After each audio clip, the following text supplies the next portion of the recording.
back in town, on a red baby, don't make me wait. Body like, been a long while, and I just wanna taste this beer alone. I put it down when I come around.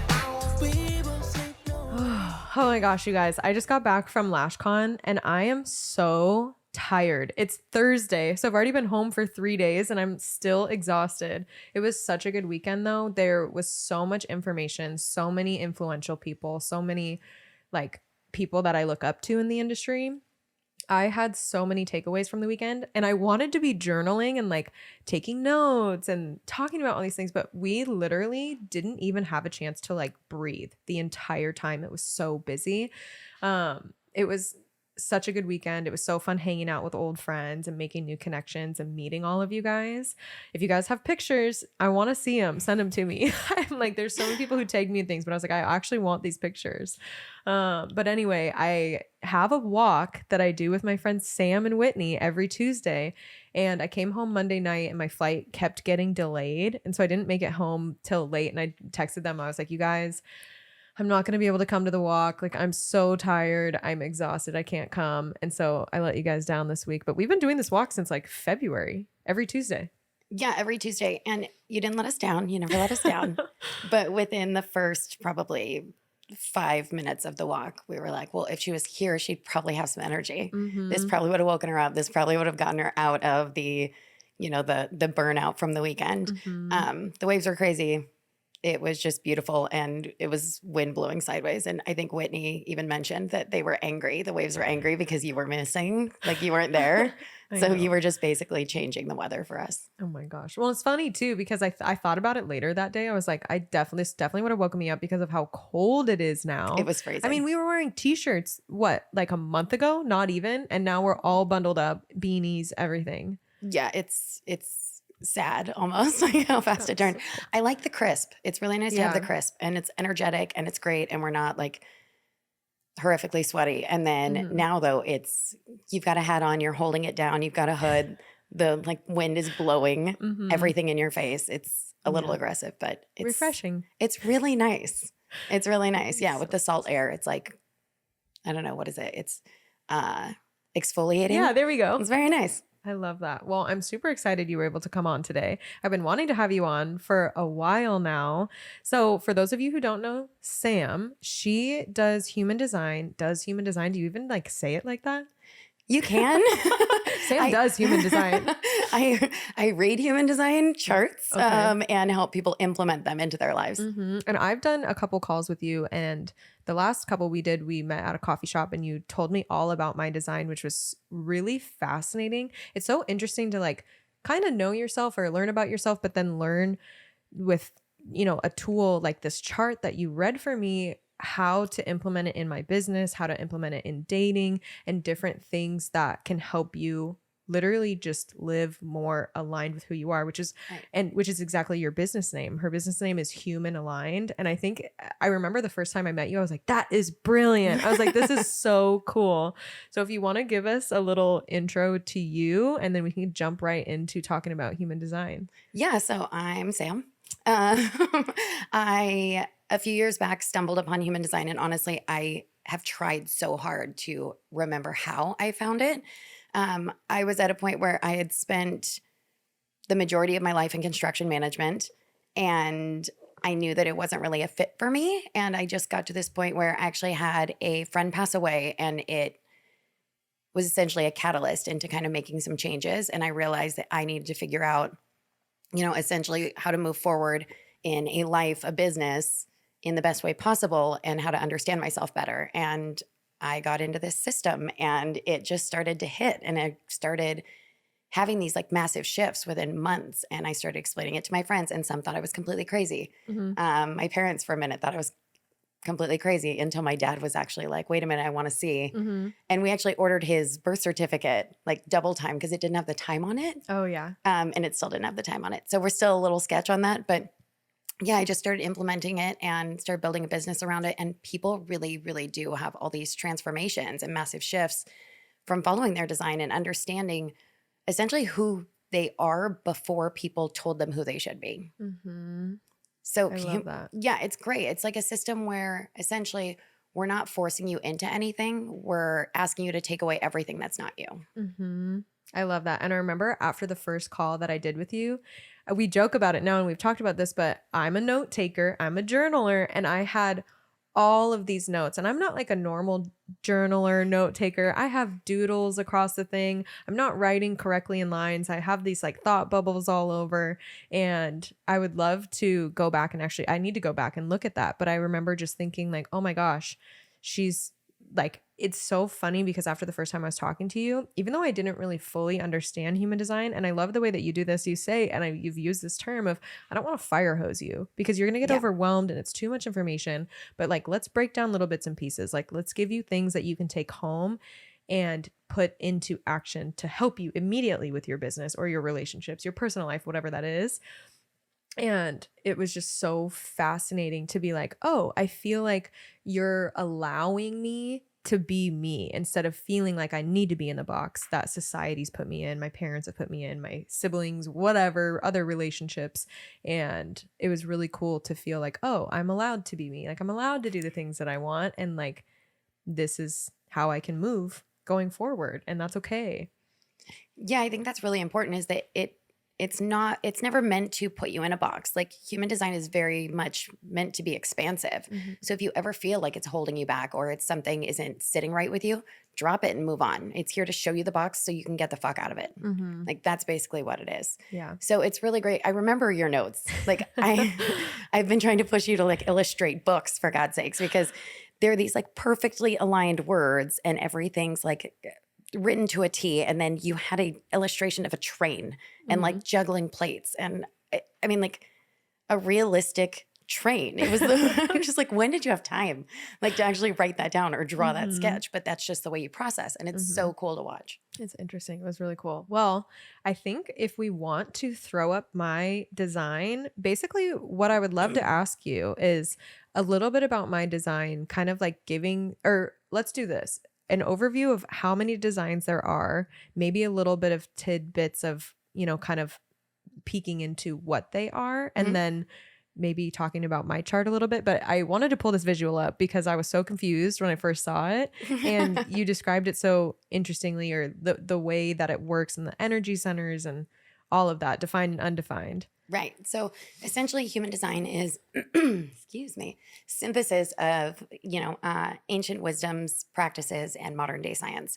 So you're bringing in the Kabbalah, the chakras, the I Ching, DNA, quantum physics, and based on the time and location of birth, you essentially dictate what energy centers are defined and undefined in your chart. And that's how you build your body graph, which is what's on the screen. So this is Mac's body graph. Absolutely beautiful. It's a beautiful body graph. Thank you. So basically with human design, you have 5 types.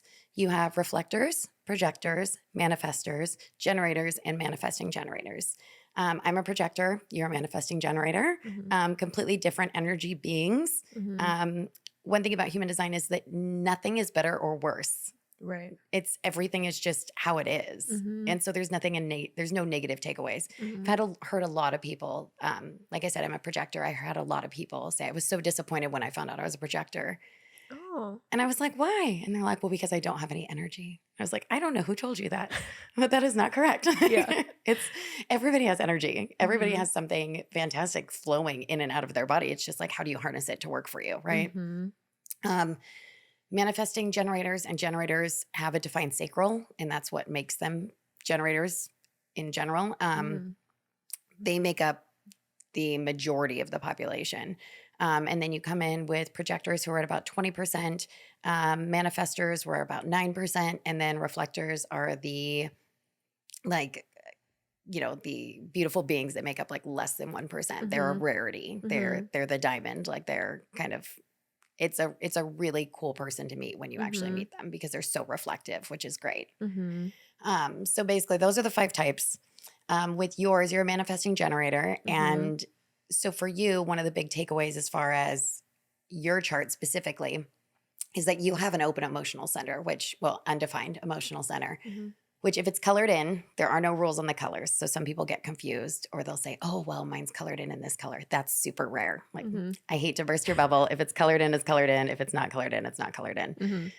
So basically, depending on what's defined and undefined is where you consistently have energy or consistently are productive versus when you have an open center, which is where you take other things in and actually amplify them. So for you being open emotional, you will. And is that this triangle one on the far side or the middle one? Total far right, the Okay. little triangle looking in. This is your emotional center and it is undefined, which means for you to know that you take in other people's emotions and amplify them. That's like a big deal when it comes to you interacting with other people because you can say, is this mine or is this not mine? And it's really important for you to understand when it is yours or when it's not. And I feel like after talking to you about that, specifically with the emotional center, I was like, it makes so much sense now why certain clients would come in when I was taking clients full time. And all of a sudden I would feel overwhelming, like sadness, or I'd feel angry. And I'm like, I've had a great day. Like, what's going on? Like, why am I feeling this way? And I was like, something's wrong with me. I don't know what it is. And then I started to realize, and after talking to you, I was like, it's been so much easier now for me to be like, if I'm feeling a certain way, like, okay, is this actually mine or is it not? I feel like that's given me so much clarity around like, okay, what are my emotions and what am I taking on from other people? It's super important. And one thing too is that you're meant to reflect that back. Of course, to people that you know or you're comfortable with. You know, maybe like if you know that client really well or it happens to be your sister, you can be like, hey, I'm picking this up. And they might not even realize they're feeling it. And so then you reflect that back to them and then that's great. But if you're in a grocery store and you're passing somebody and you're like, whoa, you seem really angry. Like it's probably not going to be helpful for anybody. No. Because there's really no space for that to land. And people just feel attacked when you tell them how you think Oh my gosh. they're feeling when they don't know you. Exactly. And so will you tell us what all of the energy centers are from the top to bottom? Yeah. So actually we work from the bottom to the top. Oh, okay. So Shows how much I know about human design. The bottom is your root center. Essentially, this is where you, if you're defined, this is a really great place to utilize deadlines. This is where you have your consistent energy to get things into motion. You can harness it from other people. So anywhere that you don't have a defined center and you want to harness whatever that is, you can go out in public and go find a coffee shop or somewhere where the energy feels really great and utilize their consistent energy in that area. On the right, obviously you have your solar plexus, which is your emotional center. If this is defined, you have defined emotions. They are your emotions. You can wake up pissed off. You can wake up really, really happy. You can go in waves. You can start sobbing and be like, I don't know why I'm crying. And then realize you just needed a really good cry. So those are your emotions. If it's undefined like yours is, then that means that if you wake up in your own energy, you're cool, calm, collected. Like there's just really nothing. It's not a negative or a positive. It's just there's nothing really intense there. Like neutral. Yes. And then when you're in everybody else's energy, you start to feel their energies typically more than they actually feel them themselves. So a lot of times people will say that this makes you a non-emotional, which is very strange because you actually end up feeling the emotions more than the person that's so like feeling them essentially. If we move into the center, which is defined in pink here, that is your sacral. That is all creation. This is a powerhouse of energy. It's creativity, it's creation. It goes back to like sex, like creating babies, mating, let's go. If you're undefined there, you can harness it from somebody else. Because the sacral is defined, if you're doing something that lights you up, that you love, you will have energy to do that all day long. People that do not have this defined, which is anyone that does not possess generator qualities, doesn't have consistent energy here. And I do not have this defined. So when I want to get something done, I will go somewhere where I can snag that energy. Like, I mean, I keep joking about going to get a fish that has a defined sacral so I can put it on my nightstand just so like the energy is there. And then I just feel bad for the idea of a fish living on my nightstand. But if I want to get something done, I go to a coffee shop. It'll get done in 2 hours versus taking me an entire week at home by myself. The one to the left of that, the left triangle facing in, this is the spleen. You're defined here. Splenic definition So basically, if we back up a teeny bit with the sacral, that's where you're going to have your uh-ahs and your ahas. So that's where you have like, trust your gut knowing when you're presented with things, like you feel it, right? That's like, you need to trust your instinct. So what's interesting is a lot of people say, trust your gut, but some people don't get that feeling. If they're undefined and their spleen's not defined, they don't have that guttural, like yes or no. And so we're expecting a lot of people to do something they can't, or that's not inherently natural. And then once you move to the spleen, they discuss the spleen as more of like a quiet knowing, but it's essentially what senses danger. So this is going to be the one that keeps you alive, that says like, do not go down that dark alley, like by yourself at night. Yeah. Whereas somebody with it undefined could be like, I'm on an adventure. This is great. Like past dumpster one, like just continuing on. Like they don't so much notice it, right? So for you being defined, your fears are your fears. And they can be amplified because you have your root defined, which is getting things in motion. So that's attached to, see how the channel is connected? Yeah. So basically that can feed into your fears. So when you have your fears and they're legitimate, that is meant to be. Like you are the best person to be sitting next to when the zombie apocalypse happens and shit hits the fan, because you're going to be like, no, this is safe and this is not safe. Okay. People around you will pick up on your fears, and that's when they know how to be safe or not, like when something's unsafe, right? So if you have a bunch of fears that are not warranted, then you're spreading unnecessary fear. Okay. Which is something to just be a little bit mindful of. Not to say you should never be afraid, because obviously there's a reason it's there. It's meant to keep you alive. Above that, you go up and to the right, the little tiny triangle. This is ego, willpower, heart center. Only 30% of people have this defined. If you have it undefined, that just means you don't have consistent access to willpower. So when people constantly say, oh, well, you just need, you just don't have the willpower. It's like, no, asshole, I don't. Like, I don't. Facts. Yes, You're right. It's here. So thank you for, seeing me like on that level. But if you have this defined, you're a very, very convincing person. And it's kind of fantastic in a way, because you'll say, I want to go do this. And everybody jumps on to go with you. And it's great. But then they get away from your energy and they might say, oh, I changed my mind. I don't want to do that. So once they're in there, if you want to go bungee jumping right now, okay, great. But if you want to plan for 2 weeks from now, that gives them time to back out and be in their own energy and be like, I don't want to do that. Then sometimes those people that are defined end up feeling like people are dropping out on them, or like, like nobody wants to hang out with me, or nobody wants to do these things with me. And it has nothing to do with that. It's just that when they were in your energy, they were like full on, like, let's go. I want to do exactly what you want to do. And then once they're apart, it's not as consistent for them, right? In the middle yellow, that is your G center. That is your identity. That is defined. That is, you are exactly who you are. We can put you in any room on the block, any place that you go. You are exactly you. You're solid on your foundation of who you are, which is super cool. And obviously a really great trait to have. If this is undefined, people are a little bit more fluid in their environments. So you can put them in different places and they can kind of adapt and be more chameleon-like to the environment around them, which is also a great trait to have. Above that is your throat. You're defined. Your throat, you are meant to speak your truth. When you have something to say, you are meant to say it.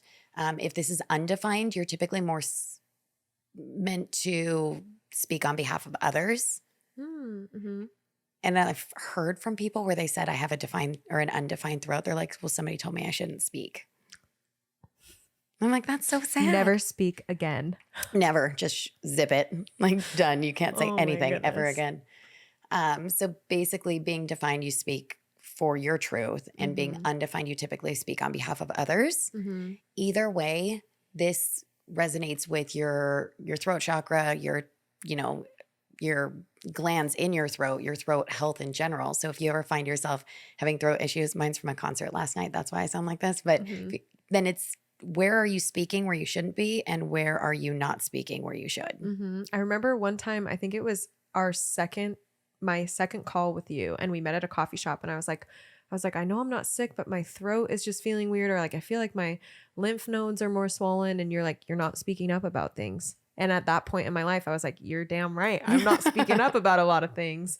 And it was just so interesting to me because the moment I did speak up about that later that day and like talking about a couple things, I was like, the next day it was gone.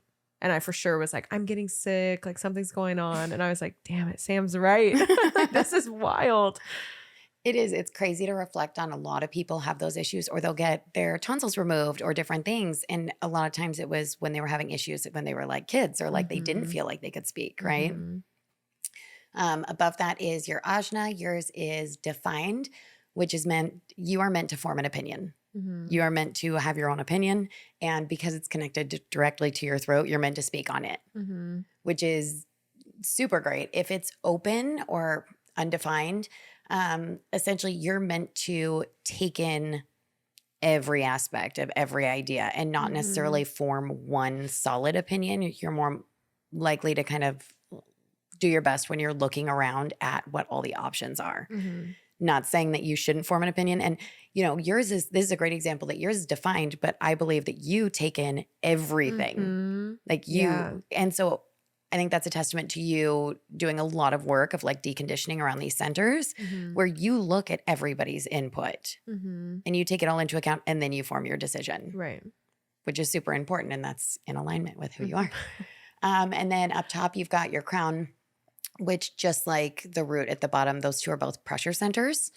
So the crown being defined, right? You're consistent in that internal pressure, which is great. And you're not as susceptible to outside pressure.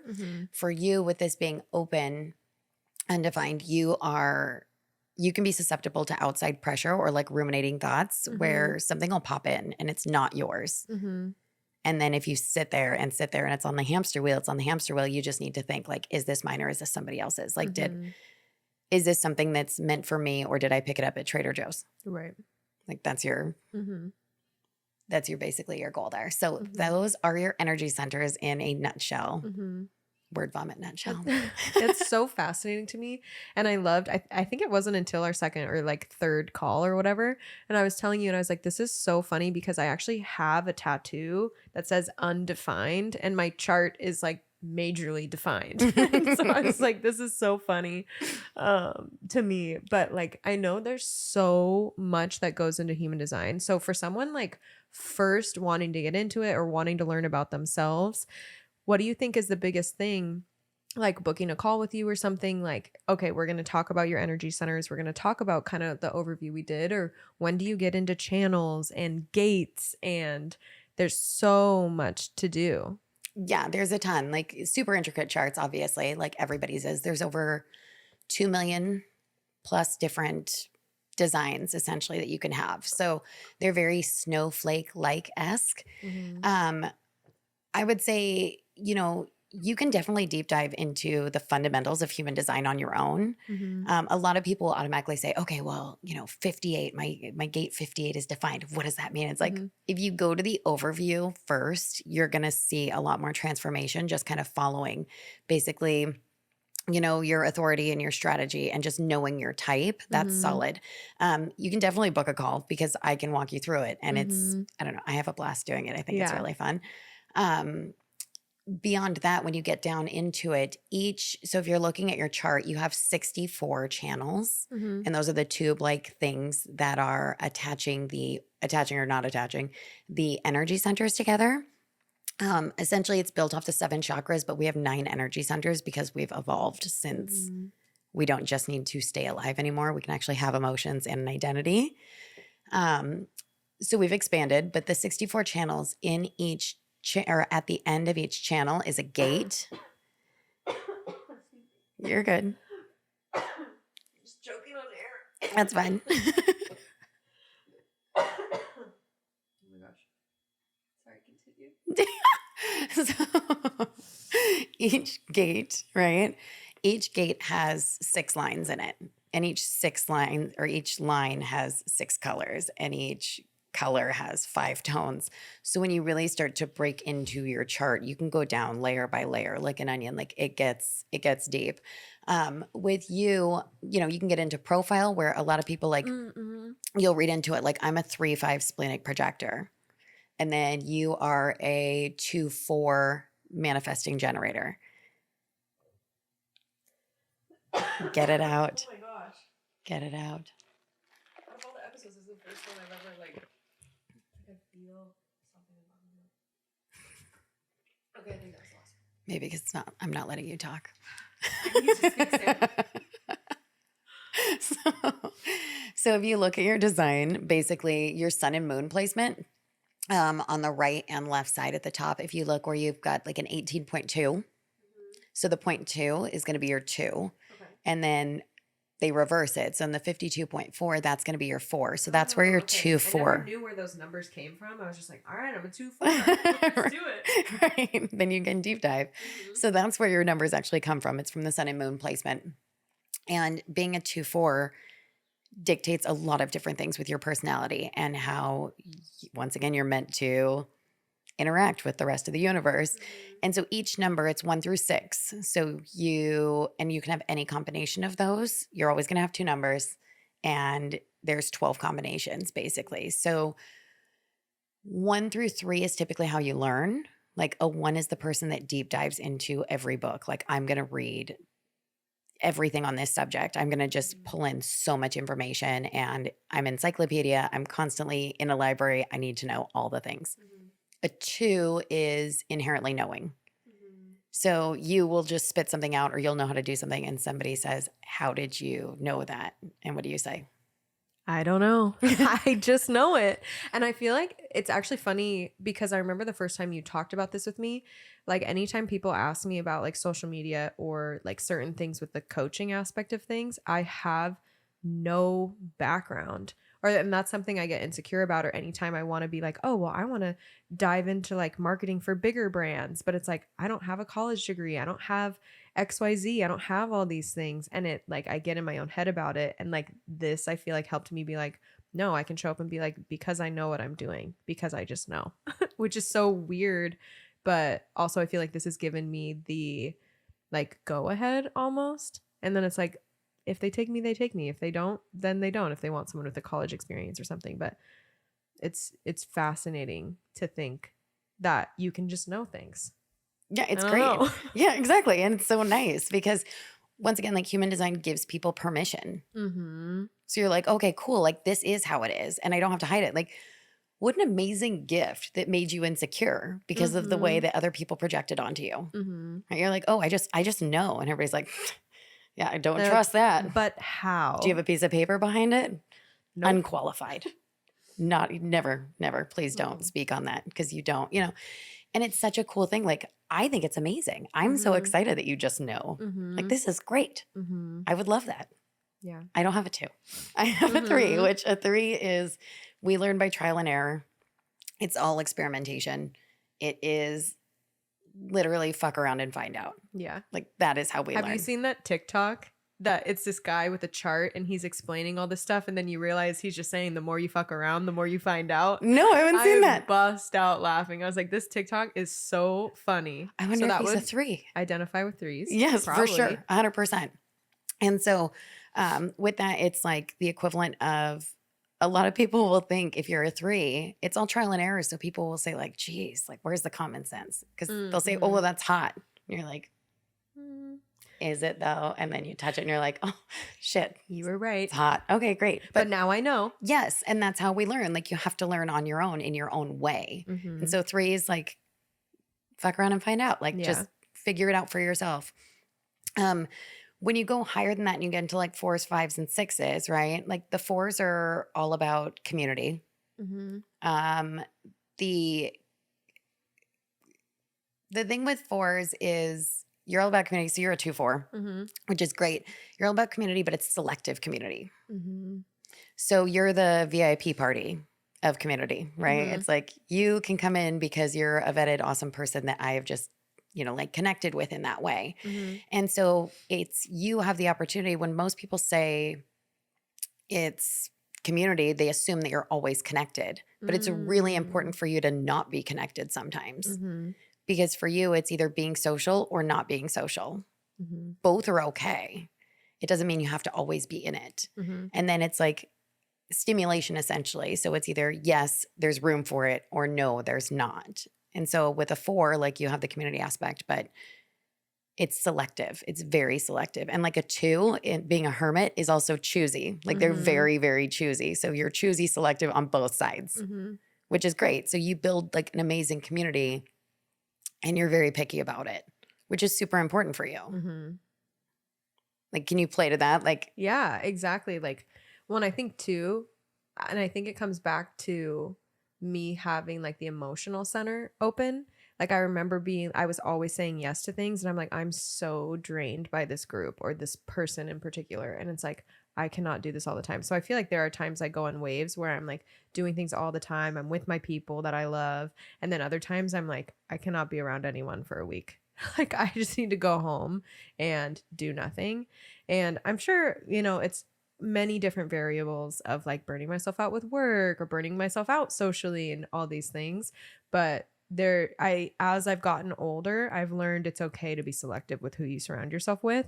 And then the more selective I got, I feel like the less I needed to be a hermit, because I was, surrounding people that I actually enjoyed being around rather than feeling drained by them.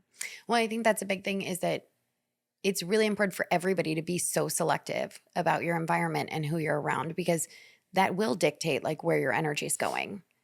And when you go home because you need to recharge or be in your own energy, that's fantastic, because that's you choosing yourself. So you're still being choosy. You're just, okay, this is where I need to be with me, which is a great thing. And it's just really nice to disconnect from other people's energy, because then you can actually get more of a barometer on where you're actually feeling and what things are good for you.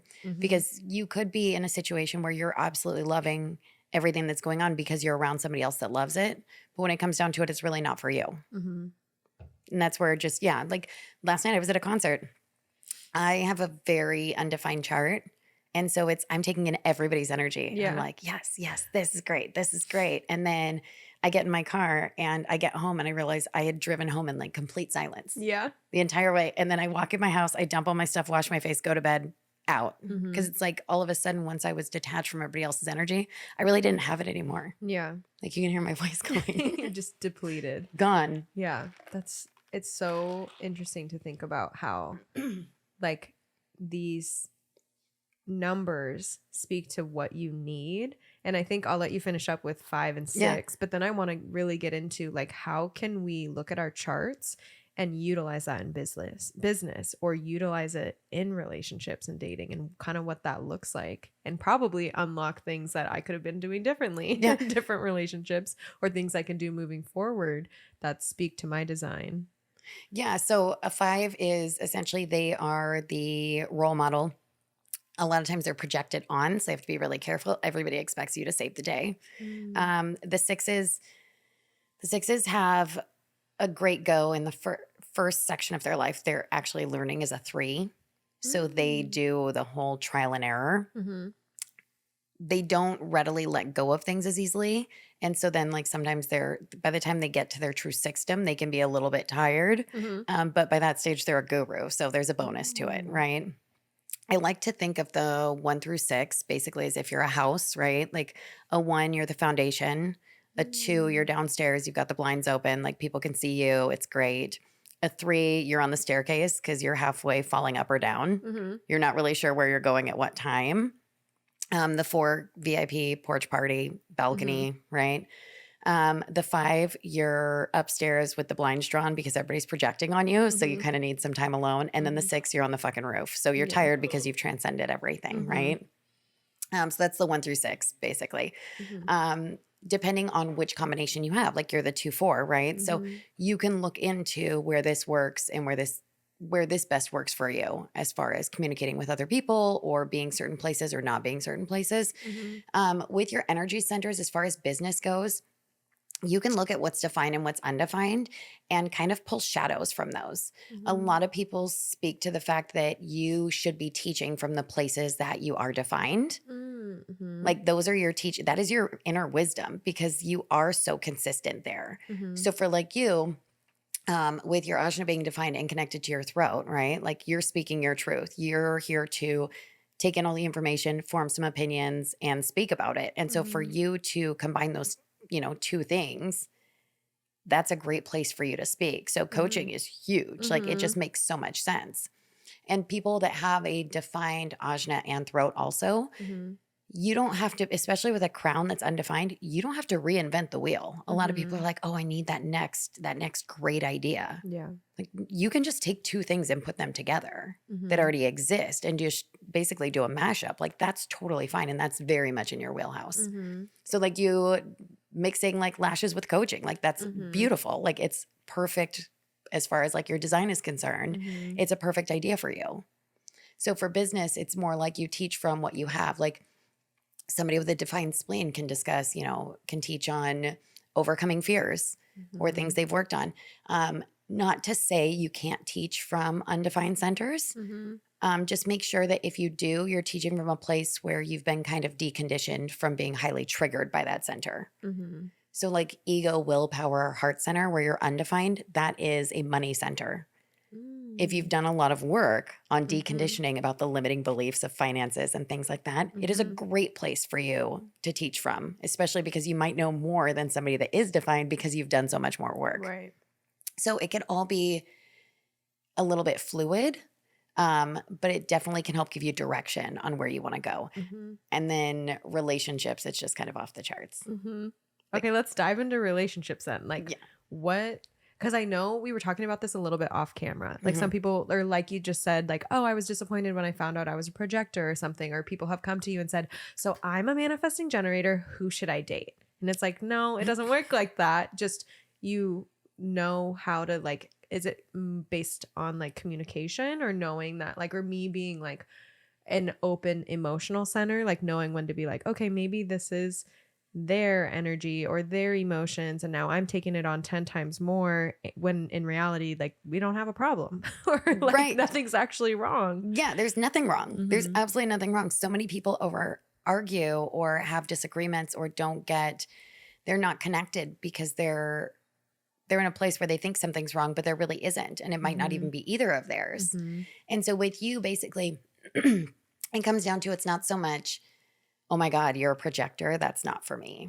Or you're a manifesting generator, like get out of here, ick. Yeah. Like it doesn't work like that. It's very much if you meet somebody and they're acting in their like best interest and alignment, like with their design, then essentially everybody's going to get along. Like if everybody's playing their role in this part of knowing how they're meant to absorb and expand and basically kind of be with themselves, they can then learn how to be with each other. And so for you, it's great. Like you take in when you're feeling like super amped or super hyped in like a good way, that's great. Whose is it and where is it coming from? If you're feeling super angry or super upset about something, maybe take it for a minute and figure it out and discuss it with somebody. Like that's where you can, I always say like, if you can get curious over pretty much anything, over just kind of assuming you know what's going on, or judgment, like curiosity over judgment all day long. So if somebody's angry, they might not even know that they're like coming off as angry until you feel it. So then when you start asking questions and getting curious about it, it can really help with communication in any aspect of your chart, essentially. That's so interesting thinking about that. I think back to like past arguments in relationships and stuff. And like if an argument was like coming to my plate or whatever, and I'd be like, I would immediately get so mad because now thinking about it, like thinking about the chart, like they would be like 50% mad, but then coming to me 50% mad. I'm like, oh, you're raising your voice. I'm going to be 100% mad. Like, here we go. Let's get into this argument. And that's something that like moving forward, I was like, I don't want to be that way. And I feel like this has given me like the chance to take a step back and think like, okay, is this my anger or is this my sadness? Is this actually like what I'm feeling? Instead of being like, okay, let's take a breath. Let's take a step back and actually figure out if this is a big enough deal to be 100% angry about something that maybe isn't that big of a deal. Well, and about that too, about you amplifying it. So if somebody comes in and they're a level 2 angry, if they're defined here, they might not even know that they're angry. So they walk in at a level 2 and then all of a sudden you take it and you turn it into a level 6 and you're like, what the fuck is your problem? Yeah. And they're like, whoa, whoa, whoa, like what's going on? So all of a sudden you take it on and you see them as being so angry. So you're ready to just go for it. And in reality, they didn't even know they were walking in angry. And so it can just kind of catch people off guard. So if you feel it, kind of pay attention and be like, hey, like I'm feeling a little bit of tension, like what's going on with that? And then it dissolves it and then, or disarms it. And they might be like, okay, I didn't even notice that. But instead you're just like, oh yeah, I'll show you. You want to see angry? I'll give you something to cry about. Yeah, exactly. It's ridiculous. But it makes sense because we just don't know until we know. Right? Yeah.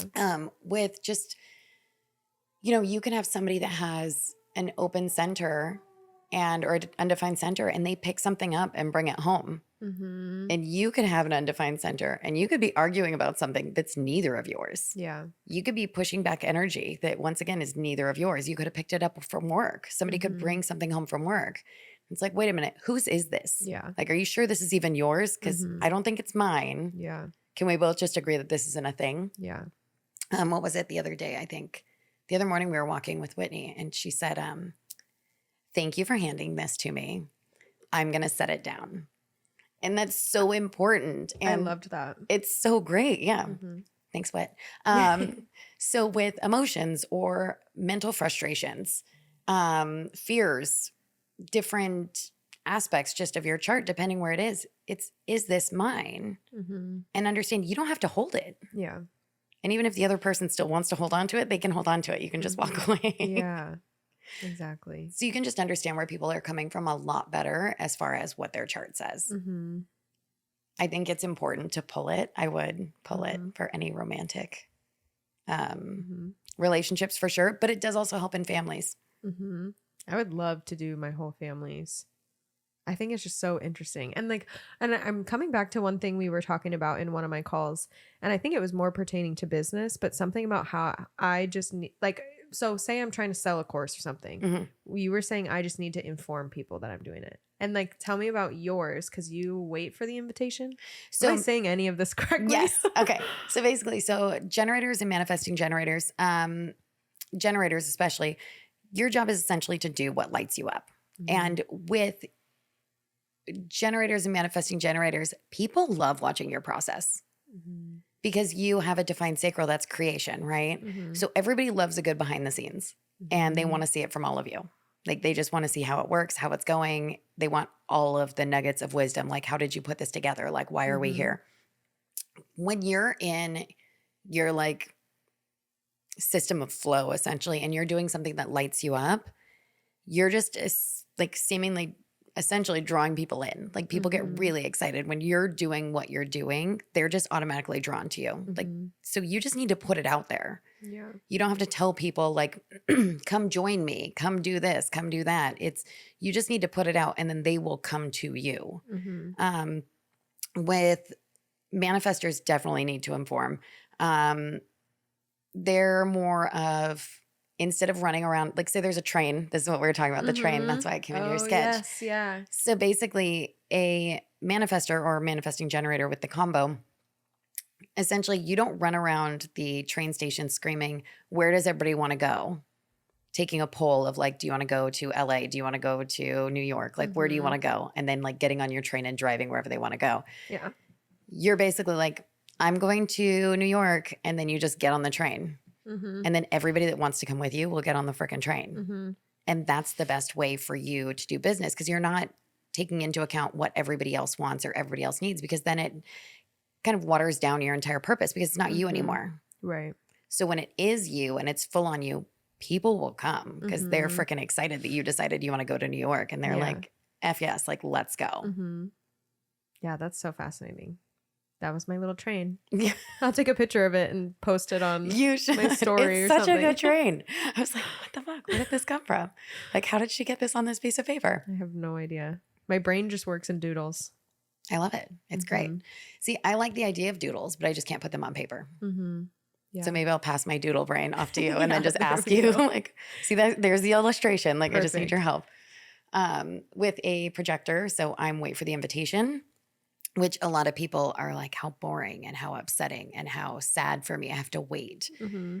And it's like, no, you don't sit on your couch and just expect somebody to knock on your door with like a golden envelope telling you to come out and do something. And so a lot of people, I think, will get apathetic Mm-hmm. because they'll pigeonhole themselves a little bit with the whole, I have to wait. Mm-hmm. Well, news alert, everybody has to wait. Mm-hmm. Like for something. All 5 types have to wait. It's just a different type of waiting. Mm-hmm. And for projectors, I put them in the category of like a lighthouse. Like you stand, you're not running up and down the beach screaming at everybody. Yeah. You're over here shining your light. So you want to talk about something, talk about it. Yeah. You don't have to be invited to do that. Mm-hmm. If it's something that lights you up, tell everybody. Invite people to listen to what you have to say by putting your voice out there. Mm-hmm. And then the people that love the fact that you're talking about it will invite you into different things, like Right. some type of energetic exchange, whether it's to work with each other into a business aspect, a friendship, or whatever. Mm-hmm. Like these things, like those people will come because they see you shining your light, essentially. Mm-hmm. Reflectors have to wait 28 days for a lunar cycle before making any big decisions. That is so bizarre. And this is the one that's less than 1% of the population or Yes. something? Okay. If you are a reflector, your entire chart will be undefined. Mm-hmm. So you don't have any consistent energy of your own anywhere. I mean, you do in the sense that you'll have channels that are defined. And so it'll just be a little bit less aggressive, might not be the right term. But essentially, you will be reflecting everybody else so much as a reflector that you're going to have high highs and low lows. And so the main thing with reflectors is you want to wait until you have a knowing where you're kind of on an even keel, where you're not operating from either extreme. Got it. So that's where the lunar cycle, because a reflector can be a different person every single day. Mm-hmm. And that can be kind of difficult. You obviously, before getting into a relationship or before, jumping into a new job, before buying a home, these are a lot of things that should be weighted the 28-day cycle. Mm-hmm. If you have deconditioned from a lot of like your triggers and things like that, and you can find an even plane sooner, you obviously don't need to wait the 28 days because some things can't wait. Right. It's not like, where are we going to lunch? All right, well. Give me a month. Exactly. I Talk need to you 4 never. weeks, please. Thank you. That's so funny. Oh my gosh, that's so bizarre. Yeah. So they're just a different person. And I mean, we're all different people, but Right. they just have to figure out when things work best for them. As far as how we operate, I guess in any type of relationship, it's once you're in the relationship, you don't have to wait for the invitation. So I don't have to sit back and say like, okay, I want to go to lunch with Mac, but she hasn't messaged me and asked me to go to lunch. So I'm just going to sit here and wait for it. Once you have a exchange where essentially like we're in an energetic, like give take, it's totally fine for me to be like, do you want to go to a concert? Do you want to go to this movie? Do you want to do this? I will say that if you ask manifesting generators too far in advance, a lot of times they'll agree, but then by the time they get there, they don't actually want to do it anymore. That is so true with me, you guys. I swear, like when people want to make plans months in advance or be like, oh, there's this dinner 2 months from now. I'm like, oh yeah, sure, I'll go. And then we get up to it. I'm like, oh, I really don't want to go to that. But like the last minute kind of things are like, hey, this is happening tomorrow or 2 days from now. Like depending on my energy level, whether I want to be a hermit or whether I'm feeling like, okay, yeah, I want to hang with my community, my VIP crew. Like I'll be like, okay, yeah, I'm in. But it was funny because I remember the first time you said that to me, I was like, I never really thought about that. But every time something's planned out, I mean, with the exception of like trips and things like that. Yeah. But like, oh, we're doing dinner 3 months from now. But some people have calendars. Like your calendar is insane. Like you have to put people on your books and you have to like get things scheduled. Whereas I like to have a little bit of fluidity to be able to be more go with the flow and kind of just have last minute things come up rather than be like, oh, that's on my calendar. Because I get in I don't know, like a headspace of like, I don't want to do anything. And then I'm like, well, I said I was going to do that thing 2 months ago. And then I feel bad for feeling flaky. So I think that shows it's really important that when people understand, like this is who you are. And there's nothing wrong with that. And so if you can communicate with your friends and family and partners, obviously canceling on everything isn't the best way to go Yeah. about it. But if everybody understands where you're coming from, and typically if you cancel on something, it's more so that other people get upset because they're triggered. And it's not, as long as you can reiterate to them that like, hey, it's really not you, it's me. Yeah. Like, it's just, this is how I vibe. Right. Like, I'm not feeling this today. And I think it's super important too. Like, all of us, the best thing we can do is support our friends when they're acting in a way that's protective of their energy. I think that was the biggest thing when I told you guys I was going to miss the walk. You guys were like, body first, like take care of your body, like rest up, like do your thing. And like having that energy makes it so much easier to be like, oh yeah, like they're not pissed at me or like they know because they understand what that's like. Whereas like sometimes when you have friends that just want to guilt trip you or they're like, come on, please, like come, like, no, now I'm getting angry. And now like I don't want to hang out with you again anyways. Right. Like, I'm not going to do anything else with you because you're just going to guilt me if like something does come up like this. And I think it's so important to listen to your body and listen to those intuitive hits of being like, okay, no, my body is telling me I need to rest, because it's so easy to stay go and burn yourself out and then just not be solid for the things you do actually have to show up for. Well, and that's huge. And when you think about it and you deconstruct it a little bit, it's like, you told us, I am exhausted. And we're like, go home, like sleep, like good job. And I'm more proud of you for bailing on something because you're taking care of yourself and you're prioritizing yourself, because that's a hard thing to do. Like, how many times, like you said, like you go to something because you don't want to go. You feel obligated because you said yes. And like, that was something I really like that you said too. Like, even just thinking about courses or coaching or programs, whatever. And I drew the balancing plates act, and it's like, no, you can pass those plates off. You can start something and you can decide to change your mind. And I feel like that gave me that like authority to be like, oh, it's okay to change my mind. Like, it's okay if I don't stick with certain things that don't align anymore. And I think anyone can take that advice. For sure. Yeah. If it's not lighting you up, take inventory, pay attention. Like, obviously not, you know, if you don't like being in the pickup line for your kid's school, like, you're not going to just leave your kid there. Yeah. Like, there are certain places that, we do things we don't want to do. Right. But for the majority of it, like, we have one frickin' go, man. So basically figure out what's working for you and figure out what's not, and start adding in more of what works and detracting what doesn't. It's not really that hard, but we're so conditioned to be this person or act this way or learn this way or do, you know, X, Y, Z in steps. Like, you know, you're supposed to learn A, B, C, D. But with you being a manifesting generator, you're like, okay, I'm going A to R to M to Z. And people are like, but that's not the way. Or they're confused. And instead of getting curious about it, they're like, oh, it's wrong. Yeah. And so then you feel like your process is incorrect.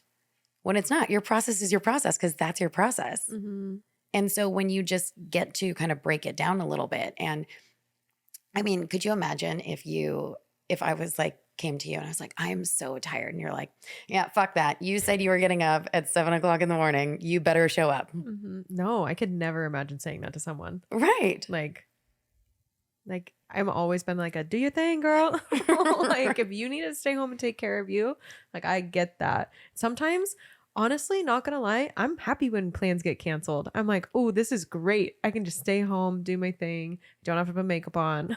Or like, I can just take a nap. Like, sometimes I'm so happy when plans get canceled. I think everybody is to a degree, because we all operate on such a different plane. Like, for me, like you said, my calendar is insane. My calendar is planned. I haven't had a night like off in maybe 3 weeks, 4 weeks, where I haven't had something going on. And sometimes I'm like, oh, I think that's going to get canceled. And it doesn't. And I'm like, oh, shoot. And then I go and I have a blast, and it's not anything that's sad. But when it does get canceled, I'm like, okay, this is the universe being like, you need to take this night and just not be doing something. Right. Like, if I don't shut myself down, somebody will. Yeah. So that's where, like, I think everybody gets to a point where plans canceling are great. And if not, then you need to start looking into places like, okay, where can I not be with myself? Because now are you in a situation where you're being avoidant Mm-hmm. And then like, what do you not want to look at? Right. I think that's how my original calendar started being busy. Mm-hmm. Is I was at a place where I was like, I don't want to sit with myself. No, I don't want to sit with my feelings No, this is awful. or other people's feelings. Yeah, like what? These damn thoughts I picked up at Costco. For real. That's so funny. Well, I think too, like the thing that I've learned about human design, and correct me if I'm wrong, but it's really about learning yourself, learning how you can utilize your gifts, Mhm. and whether that's in business, dating, relationships, whatever, but just like to be more true to who you are and stay aligned with the things that do light you up, and like knowing that it's okay to pass things off or say no to things that don't directly benefit you. 100%. And Mhm. I think that a lot of it too is so many people are scared. They're very afraid to act how they actually want to act Mhm. because we've all been put into this box, right? Right. But what they don't realize is that like on the other side of fear is freedom. Mhm. You don't want to act, or you're afraid to act in the way you truly want to. When you actually act in the way that feels natural to you, you encounter so much less friction Mhm. in everything. Yeah. Like that's where people talk about relationships being great, abundance, like just the universe shining on you basically is when you're taking care of yourself in the way you're meant to be taking care of yourself, right? Mhm. And that's specific to you. It's different Mhm. for everybody, and that's okay. Like that's part of the Yeah. coolest part is like we're not the same person. Right. But when we come together and we're complimenting each other or mashing charts together and having a great time, like this is where we all can kind of coexist in a place where there is less friction. Mhm. And I mean, when people are happy, everybody around them tends to be happy, and the ones that are not will drop away. Right. And that's kind of a thing I've noticed with a lot of people looking into their designs is when they start acting in alignment with who they are, other people that are either not in alignment with that true person, Mhm. which is fine. Like people outgrow, people evolve all the time, and Yeah. not everybody's going to go in the same direction. Mm-mm. But a lot of times people will start falling off. And if you understand that that's a benefit because you're just not in the same place, Right. then you're going to be a lot happier. Mm-hmm. I love that. Will you touch on a little bit more, like what exactly is human design? Why is it important to us, and how can we utilize it?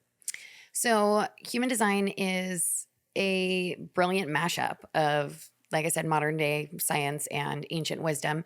And depending on what your chart says, like how your body graph looks, Mm-hmm. it can help you in your career. It can help you in your relationships. It can help you in communication. It can help you with really, really, really understanding yourself, which is the most important part. And when you understand yourself, you're better able to interact with the world and those around you. Mm-hmm. It's kind of a streamliner. Yeah. You end up with so much less resistance when you're being who you truly are versus who everybody told you should be. Mm-hmm. It's like permission granted. You do Yeah. you. That's Like- so cool. Yeah. And it's on paper, it's right in front of you. Yeah. And it's known as an experiment. Mm-hmm. It's the human design experiment. And so essentially in life, you're on this one big experiment. The great thing about human design also is that it's not meant to pigeonhole you or put you in a box. It's meant to remove you. Right. So if you ever find something you don't like, just drop it and just keep Yeah. moving on. Mm-hmm. If it's not good for you, then it's not good for you. And you'll know, you just feel it in your body when you actually start to tune in. And it can make you so much more aware Mm-hmm. of how you're feeling, how people around you are feeling, how you need to treat yourself. It's just permission across the Mhm. board. I love that. I think it's so cool, and it's such a cool tool. And I'm so glad that I've met you and I've Yes. learned more about this. I need to book more with you. And but yeah, tell us where we can find you. Tell us about your programs that you have, and like, do you have an upcoming program coming out? I do. So you can find me at Human Aligned on Instagram, at humanaligned.com. Mhm. I have one-on-one readings that I do that I absolutely love. We can deep dive into your chart. You need to know nothing about human design, or you can decide you want to get further into it. You can book one session, you can book multiple sessions, you can book them for your partners, friends. It's really great, I think, to understand your partnerships, obviously, in Mhm. romantic relationships, but also it's really great to understand where your kids are coming from. Mhm. Whitney's really great about knowing her kids' designs. And I think it's like the coolest thing as a parent. Yeah. If I were a kid, to be able to grow up in that way where your parent understands like why you do the things you do, even when you don't because you're a child. Yeah. It's such a cool tool, like so expansive. Just being able to know. I have a program coming up on basically how to work in business. So you can grab your coworkers, your employees, and basically I'll jump on a call and we can go through each individual chart and kind of explain like who's best geared to do what and how everyone can best communicate with each other.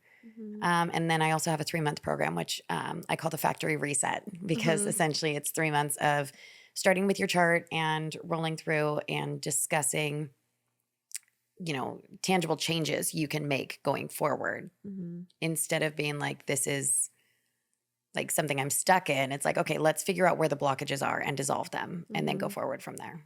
That's awesome. Well, thank you so much for coming on. I had so much fun talking about all of this with you. Now I'm just like, I want to go into my chart more and like research it and rabbit hole down everything. Thank you guys so much for listening and watching. I love you guys. Don't forget to use code Black Friday for 40% off all online courses, coaching, and t-shirts. And we'll see you guys in the next one.